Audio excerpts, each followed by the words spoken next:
জাতিসংঘের সাম্প্রতিক ঘোষণায় বলা হয়েছে, বিশ্বজুড়ে তার শান্তিরক্ষা মিশনে অংশ নেওয়া 1/4 সৈন্য ও কর্মীকে প্রত্যাহার করা হবে। এই সিদ্ধান্তের পেছনে মূল কারণ হিসেবে উল্লেখ করা হয়েছে অর্থনৈতিক চাপ, নিরাপত্তা ঝুঁকি এবং মিশনের পুনর্বিন্যাসের প্রয়োজন। জাতিসংঘের মুখপাত্র জানিয়েছেন, মিশনের কার্যক্রমে কোনো প্রভাব পড়বে না। প্রত্যাহারকৃত সৈন্য ও কর্মীকে অন্যান্য গুরুত্বপূর্ণ দায়িত্বে স্থানান্তর করা হবে। তবে বিশ্লেষকরা মনে করছেন, কিছু সংবেদনশীল অঞ্চলে শান্তিরক্ষা কার্যক্রমের ঘাটতি হতে পারে, বিশেষত আফ্রিকা ও মধ্যপ্রাচ্যে।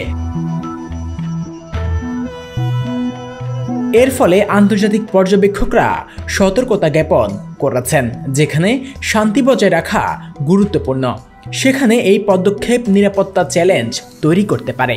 একই সঙ্গে জাতিসংঘের বাজেট ও নীতিমালার পুনর্মূল্যায়নও জরুরি হয়ে পড়েছে। বিশ্বজুড়ে 1/4 শান্তিরক্ষা প্রত্যাহারের সিদ্ধান্ত নতুন মিশনের কার্যকারিতা বজায় রাখার পরিকল্পনা, সংবেদনশীল অঞ্চলে নিরাপত্তা চ্যালেঞ্জ, আন্তর্জাতিক পর্যবেক্ষকরা সতর্ক।